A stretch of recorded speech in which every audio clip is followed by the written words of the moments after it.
Do you want to learn how to mute account on BlueSky Social? In this video, I'm going to help solve that problem. It can be on a website or app, it doesn't matter. For this one, just go to a profile that you want to mute.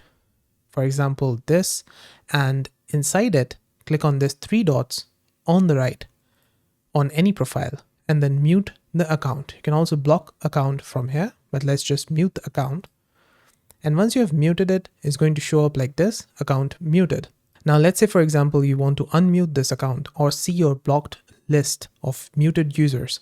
Click on settings on the left, or if you're coming from an app, click on this on the top left and then go to settings. Now on settings, go to moderation, and inside moderation tools, you'll find muted accounts or blocked accounts.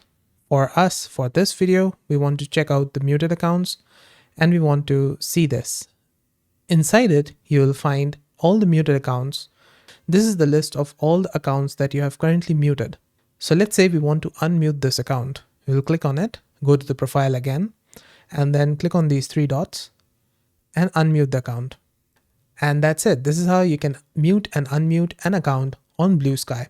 Did this video help solve your problem? Let me know with a like and comment.